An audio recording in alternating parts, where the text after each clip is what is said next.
Hello नमस्कार जी, welcome to my YouTube channel. आज हम एक ऐसी सभ्यता के बारे में बात करेंगे जो कि आज से 4,500-5,000 साल पहले विकसित हुई थी। कैसे उस सभ्यता के लोग अपना जीवन यापन करते थे, कैसे वो व्यापार करते थे, कैसे मंदिर मस्जिद अपने जो धर्म था उनका उसके बारे में भी बात करेंगे।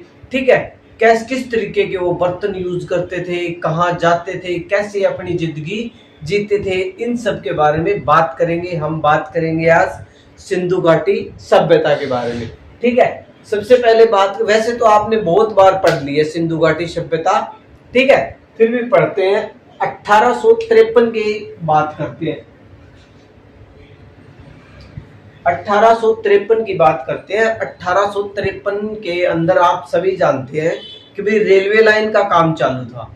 1853 के अंदर रेलवे लाइन का काम चालू था। कहां से? लाहौर से कराची। लाहौर से कराची।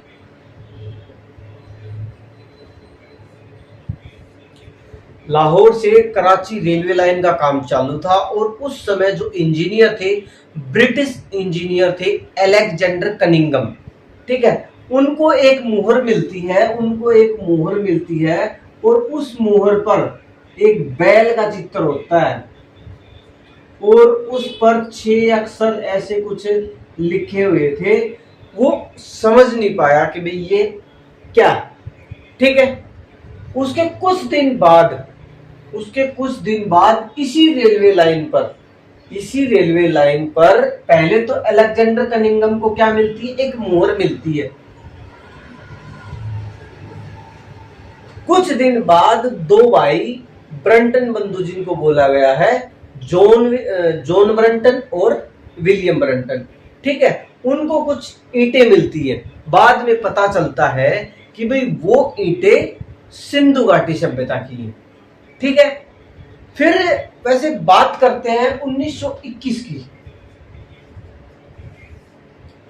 1921 के अंदर दयाराम साहनी,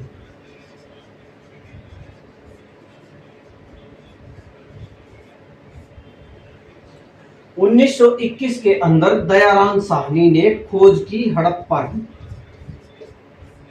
ठीक है, और ये किस नदी पर है? ये है रावी नदी पे।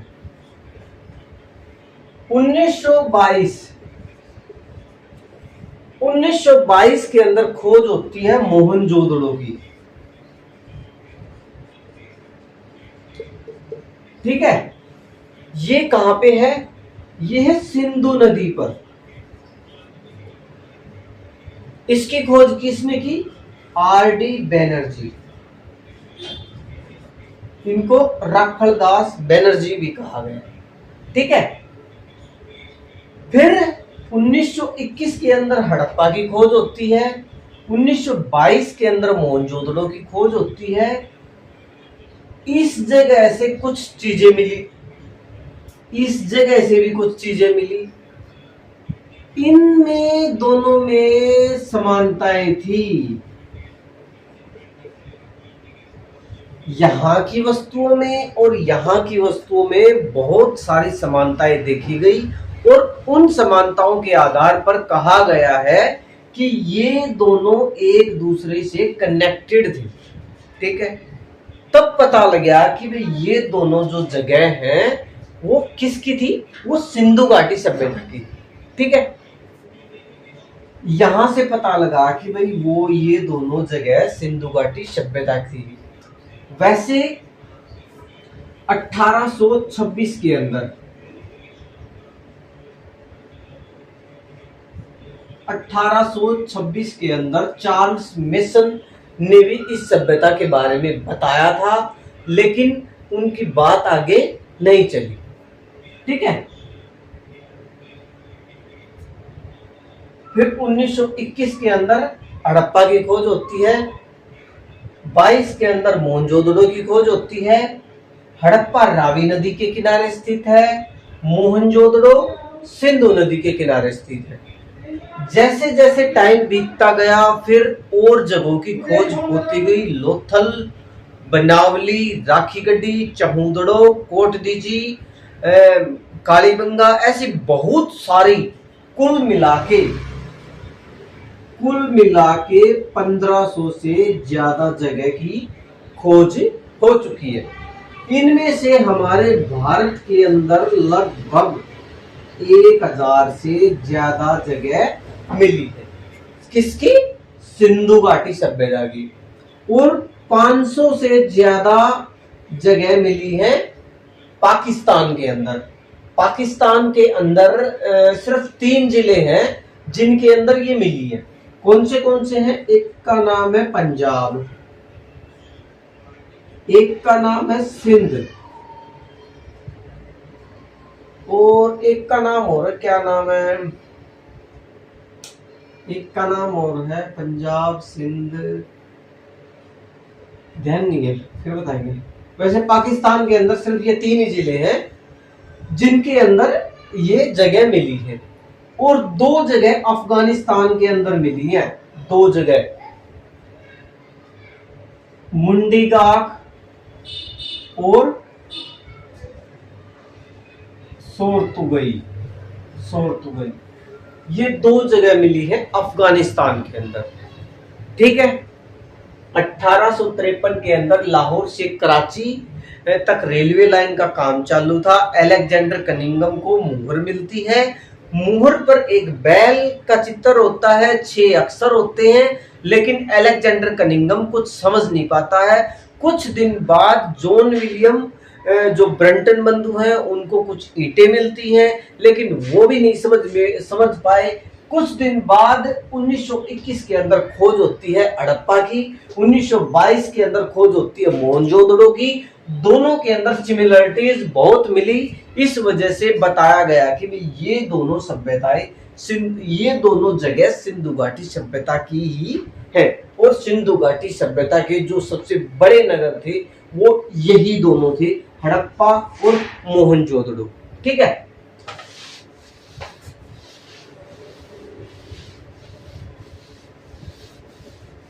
अब बात करते हैं भाई इस सभ्यता के विस्तार की। इस सभ्यता के विस्तार की उत्तर, दक्षिण, पूर्व, पश्चिम। ठीक है। इस सभ्यता का जो आकार है वो त्रिभुजाकार। ठीक है। त्रिभुज के आकार की ये सभ्यता है। उत्तर में इस सभ्यता का जो सबसे ऊपरी पॉइंट है वो है मांदा। कौन सी नदी पे है? ये है चेनाब नदी पे। और ये कहां है? ये है जम्मू एंड कश्मीर। ठीक है। फिर दक्षिण में आते हैं।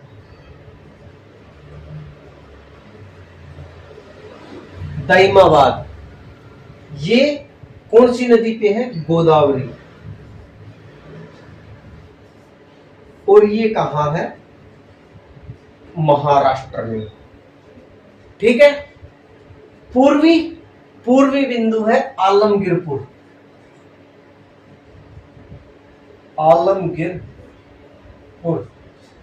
ये यूपी के अंदर है। और ये कौन सी नदी है? इंडन नदी। ठीक है। पश्चिम के अंदर क्या है? पश्चिम के अंदर है सूत कांगेडोर। सूत कांगेडोर ये कौन सी नदी पे है? ये है दास्क नदी पे। ये उत्तर से लेकर दक्षिण तक की जो डिस्टेंस है ये है 1400 किलोमीटर। ये लगभग है। ये पूर्व से पश्चिम की जो डिस्टेंस है ये है लगभग 1600 किलोमीटर। ठीक है।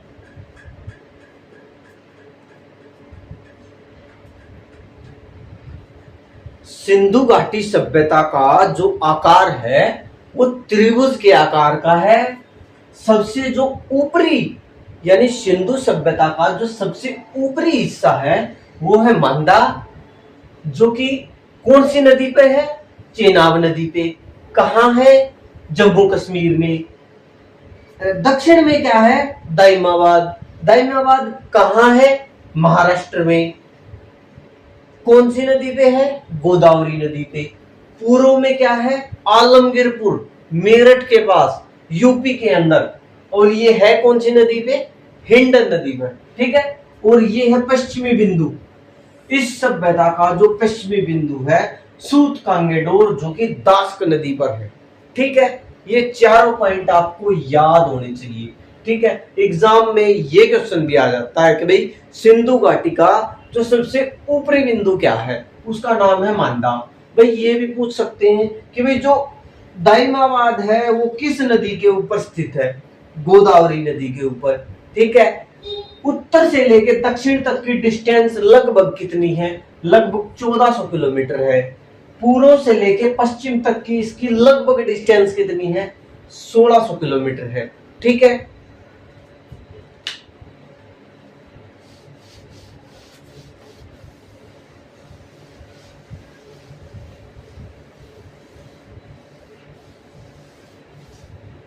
अब बात करते हैं इस सभ्यता के समकालीन सभ्यता।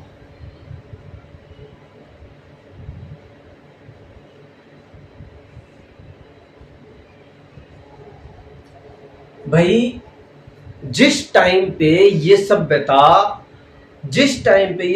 चल रही थी, मतलब लोग बसे हुए थे, ये सभ्यता थी, उस टाइम पे और कौन सी सभ्यता इसके साथ थी? चीनी सभ्यता,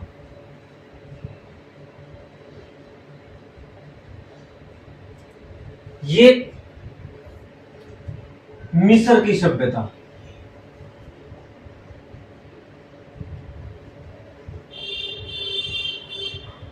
और मेसोपोटामिया।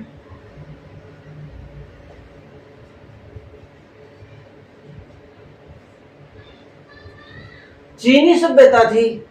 उस टाइम पर 3-4 सभ्यता हमें मिलती है भाई। जैसे सिंधु घाटी सिंधु जो सभ्यता थी उसके समकालीन ये 3 सभ्यता हमें मिलती है। चीनी सभ्यता, मिस्र की सभ्यता और मेसोपोटामिया की सभ्यता। चीनी सभ्यता ये कहां थी? ये हवांग हो नदी थी भाई, कोई उसके ऊपर थी। मिस्र की सभ्यता ये थी नील नदी पर।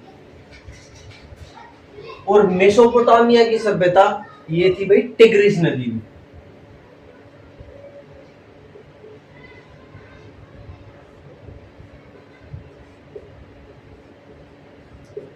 ठीक है भाई।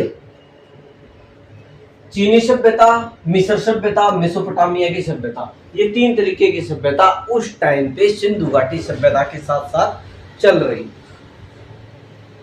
ठीक है। फिर बात करते हैं कि भाई इस सभ्यता के नामकरण की।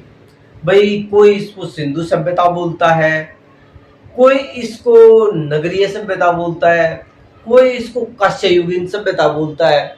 ठीक है। नामकरण,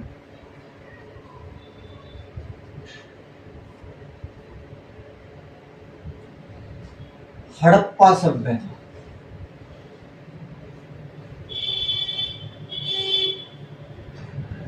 ठीक है, कांस्ययुगीन सभ्यता,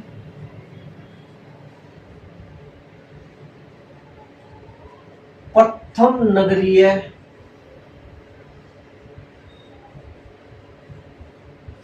क्रांति, ठीक है, सरस्वती सभ्यता,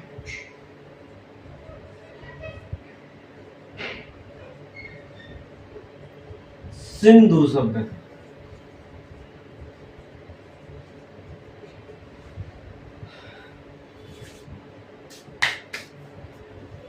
हड़प्पा सभ्यता क्यों बोला गया है? इस सभ्यता को, सिंधु घाटी सभ्यता को हड़प्पा सभ्यता इसलिए बोला गया है क्योंकि 1921 के अंदर दयाराम साहनी ने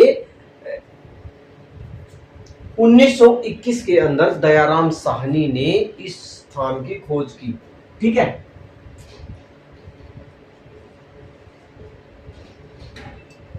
कांस्ययुगीन सभ्यता, भाई इस सभ्यता को कांस्ययुगीन सभ्यता भी इसलिए कहा गया है क्योंकि इस सभ्यता के अंदर कांस्य का यूज हुआ है।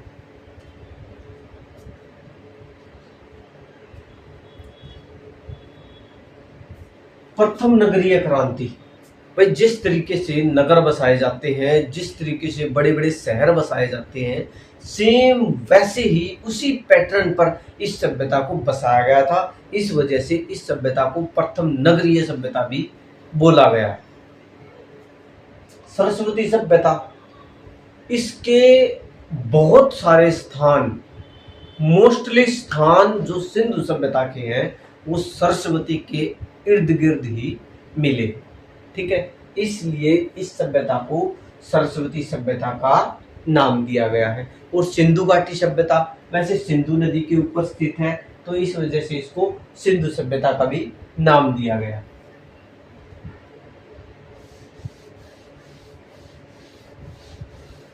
अब बात करते हैं ये सभ्यता कितनी पुरानी है। ठीक है, इस सभ्यता का बहुत सारी जो किताबें हैं उनके अंदर इसका टाइम पीरियड ही मिलता है ये।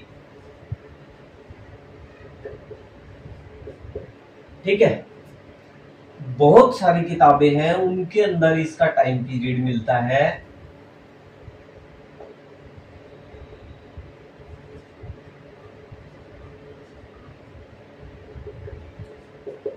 अब आप सोचोगे कि भाई इनके अंदर करेक्ट आंसर कौन सा होगा। करेक्ट आंसर होगा वो आपके एग्जाम के ऊपर। अगर आपके एग्जाम में ऑप्शन में अगर ये है तो आपका करेक्ट आंसर ये है, अगर ऑप्शन में ये है तो आपका करेक्ट आंसर ये है, दोनों नहीं मिलेगी। ठीक है, सिंधु घाटी सभ्यता आज से कितनी पुरानी है? 2400 साल तो ये है, 2400। और 2026 अभी चलिया हुआ है 6244, यानी हम पढ़ रहे हैं आज से 4426 साल पहले, 4426 साल पहले की सभ्यता के बारे में हम बात कर रहे हैं। ठीक है,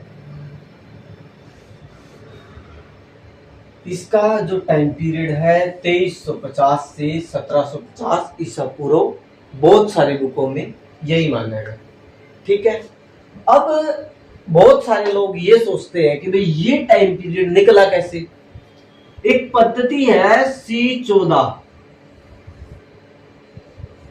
C14 पद्धति है जो कि जैविक वस्तुओं पर ही काम करती है। ये जैसे फॉर एग्जांपल लकड़ी कितनी भी पुरानी हो, हम इस पद्धति के द्वारा उस लकड़ी से ये पता लगा सकते हैं कि भाई ये जो लकड़ी है ये कितनी पुरानी है, कितने साल पुरानी है, कितने 100 साल पुरानी है। ये बात हम इस सभ्यता से निकाल सकते हैं। वो कैसे? अरे भाई ये चीज क्या है, C14 क्या है ये चीज? ये एक समस्थानिक है। इसमें क्या होता है, अंतरिक्ष से जब कॉस्मिक किरणें धरती पर आती हैं तो धरती पर वो कॉस्मिक किरणें नाइट्रोजन के साथ टकराती हैं।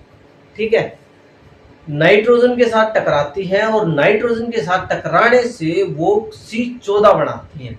ठीक है, और जब पेड़ पौधे कार्बन डाइऑक्साइड को लेते हैं तो इसके साथ साथ वो C14 को भी लेते हैं। और जीव जंतु जब पेड़ पौधों को खाते हैं तो C14 वो जीव जंतुओं के अंदर भी चली जाती है। और जब जीव जंतु मरते हैं तो कार्बन 14 बंद हो जाती है, यानी जीव जंतु मर जाते हैं तो कार्बन 14 की जो मात्रा है वो ऑटोमेटिक कम होने लगती है। ठीक है, आप समझे कि भाई जैसे कोई लकड़ी है,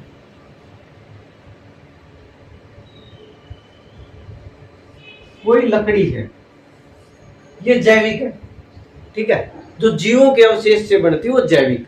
ठीक है, लकड़ी है, हमें ये पता लगाना है कि भाई ये लकड़ी कितनी पुरानी है, ये पता लगाना है ये लकड़ी कितनी पुरानी है। तो हम इस कार्बन 14 इस पद्धति के द्वारा इस लकड़ी को ये बता सकते हैं ये लकड़ी कितने साल पुरानी है।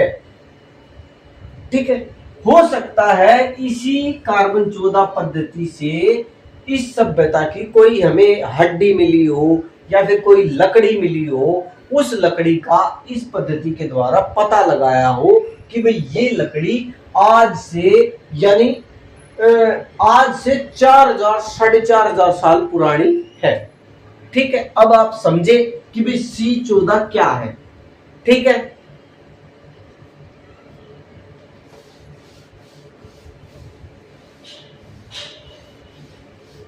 अब एक बात और बताता हूं।